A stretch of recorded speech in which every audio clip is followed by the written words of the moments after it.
आप देख रहे हैं एसएमसी आवाज सैफी अब्बास के साथ। नमस्कार, एसएमसी आवाज में एक बार फिर आपका स्वागत है। सिंगरौली जिले के बैढ़न जिलानी मोहल्ले में रहने वाली अंजू जायसवाल और दीक्षा जायसवाल को दूर दूर तक गुमान नहीं था कि कोई उनकी मौत की साजिश रच रहा है, कोई रैकी कर रहा है। जिस दिन ये घटना घटी है उस दिन रात में 8 बजे के आसपास अनुज और सत्यम घर से बाहर निकलते हैं। अनुज को छोड़ने के लिए सत्यम बैढ़न बस स्टैंड जाता है और ठीक 20 से 22 मिनट के अंदर ये सारी घटना घट जाती है। बदमाश इंतजार कर रहे थे कि घर के जो पुरुष सदस्य हैं वो बाहर निकलें। उन्होंने काफी जबरदस्त रैकी किया था और जैसे ही सत्यम और अनुज घर से बाहर निकलते हैं वो घर में प्रवेश करते हैं और उसके बाद अंदर जाकर वो सीसीटीवी कैमरे का जो डीवीआर है उसके प्लग को अनप्लग करते हैं और तेज धार हथियार से वो हमला करना शुरू करते हैं, जिसमें अंजू जायसवाल की मौत हो जाती है और इसके साथ साथ दीक्षा जायसवाल को काफी गंभीर चोट आई है, जिनका वंदना हॉस्पिटल में इलाज चल रहा है। लोग सकते में आ गए कि आखिर इस तरह से पॉश एरिया में जहां चारों तरफ कॉलोनी से जुड़े हुए लोग हैं वहां पर इस तरह से सनसनीखेज वारदात को अंजाम देकर बदमाश जो आंधी और तूफान की तरह प्रवेश करते हैं वो उसी आंधी और तूफान की तरह गायब हो जाते हैं। पुलिस लगातार इस मामले की सुराग को खंगालने में लगी हुई है और इसी बीच सोशल मीडिया में एक नाम आ रहा था कि एक आरोपी पकड़ा गया है, लेकिन पुलिस अगर पूछताछ कर रही है तो हर आरोपी जो पूछताछ के दायरे में आते हैं वो आरोपी नहीं होते हैं।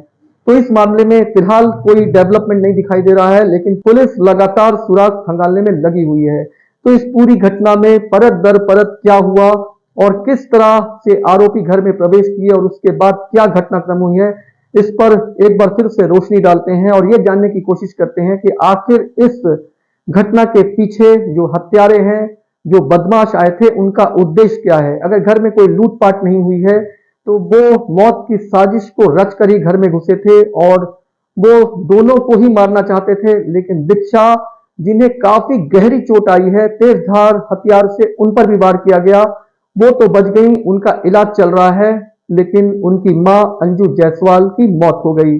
पुलिस इस पूरे मामले को हर एंगल से खंगाल रही है और क्षेत्र से जुड़ा हुआ हर व्यक्ति जो दहशत में है वो ये जानना चाहता है कि आखिर इस घटना के पीछे वजह क्या होगी, वो कौन लोग हैं, उनकी क्या दुश्मनी थी, वो क्या चाहते थे और कौन सी ऐसी रंजिश उनके अंदर पनप रही थी जिसको लेकर वो घर में घुसकर इस तरह से तांडव करते हैं, घर की महिलाओं पर तेज धार हथियार से हमला करते हैं, एक को मौत की नींद सुलाते हैं और दूसरा जो जिंदगी और मौत से जूझ रहा है। सिंगरौली जिले का हर व्यक्ति न्याय चाहता है क्योंकि हर किसी के जहन में एक डर बैठ गया है कि जिस तरह से बदमाश एक प्लानिंग बनाकर एक पूरी तरह से रैकी करके इस घर में घुसते हैं और उसके बाद एक बड़ी घटना को अंजाम देकर फरार हो जाते हैं। सुरक्षा पर भी कई सवाल उठ रहे हैं क्योंकि चारों तरफ कैमरे लगे हुए हैं और हर किसी की नजर आसपास के लोगों पर रहती है, लेकिन इस घटना के बाद अब तक जो डेवलपमेंट दिखाई दे रहा है उसमें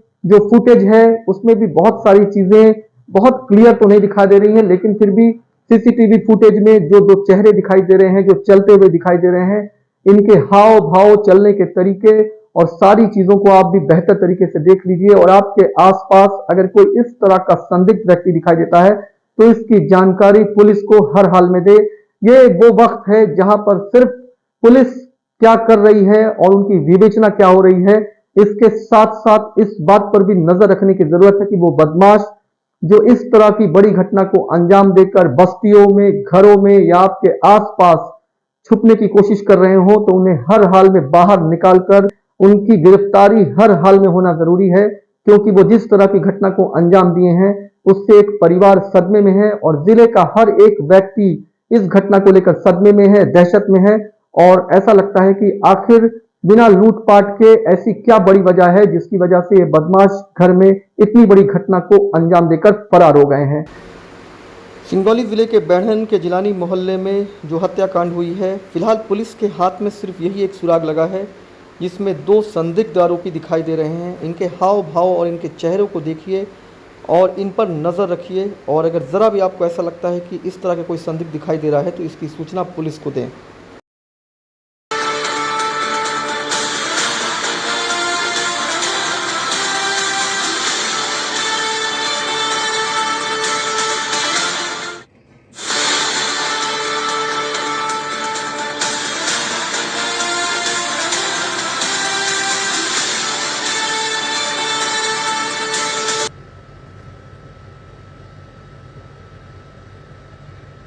तो अपनी गाड़ी में बैठा लें उनको दे देना।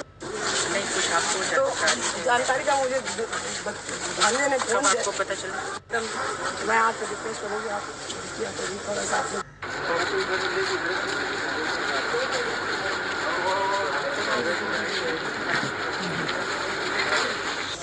माता और उसकी पुत्री दो लोगों के ऊपर हमला किया गया है। माता जी तो नहीं रही और बच्ची जो है वो लगभग 25-26 साल की बताई है। अभी वो बोलने की स्थिति में है, पर अभी हम लोग जान के थोड़ा सा, क्योंकि उसके भी गले पे ही वार। बाकी यहाँ का मुआयना कर लिया है और FSL टीम और डॉग स्क्वाड को भी इसीलिए बुलाया था, सो दैट हमें कुछ लिंक मिल सके अभी आगे, क्योंकि इनका कुछ भी पुराना ऐसा झगड़े फसाद का भी न ज़मीन संबंधी विवाद, मतलब अभी जो एंगल नॉर्मली देखने को मिल जाती है वैसा तो नहीं कहीं मिला। बाकी विवेचना का पार्ट है, अभी देखते हैं। मैम यहाँ पे CCTV कैमरा भी इनके मकान में लगा था और यहाँ के परिजन बता रहे हैं कि पिछले 1 साल पहले इनके पिता से लूटपाट की घटना भी हुई थी। क्या इस संबंध में कुछ है? हाँ, वो उसमें तो मिर्ची डाल के और चाबी ले गया था, हालांकि वो कुछ ले नहीं जा पाया था। ये घटना लगभग 1 साल पुरानी है। इन्होंने कैमरा अभी लगाया है, जो इनका भाई बता रहा है लड़की का, लगभग 1-1.5 महीने पहले। उसमें तो कैमरे में कुछ भी नहीं दिख रहा है, जो पूरी तरह से ये साबित करता है कि आरोपी गढ़ पीछे से ही कहीं से आए हैं, क्योंकि आगे का ही कैमरा केवल गेट को जो कवर करता है उसमें कहीं कुछ भी नहीं दिख रहा है। तो अभी बाकी सब वो जांच का विषय है। हम लोग साइंटिफिकली भी देख रहे हैं, टेक्निकली भी देख रहे हैं, और बाकी जो फिजिकल एंगल है कुछ भी नहीं, बल्कि भागे जाने वालों के लिए मैंने नाके भी सील करा दिए हैं। अभी तक तो कहीं से कोई क्लू नहीं मिला।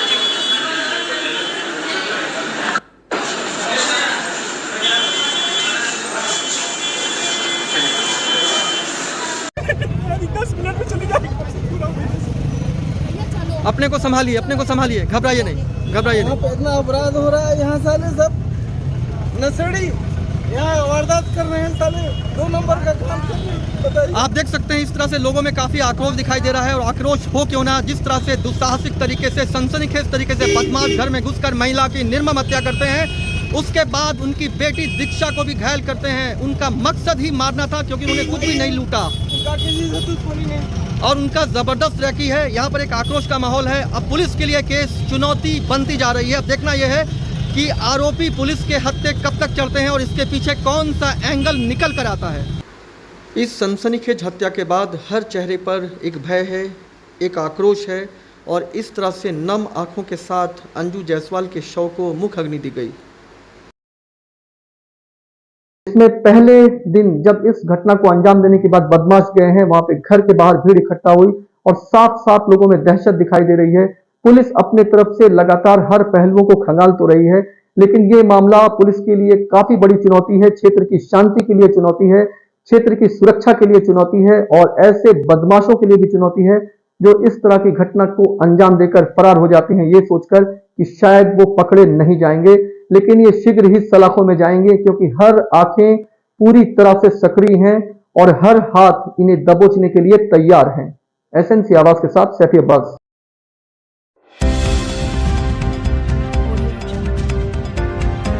आप देख रहे हैं SNC आवाज, सैफी अब्बास के साथ।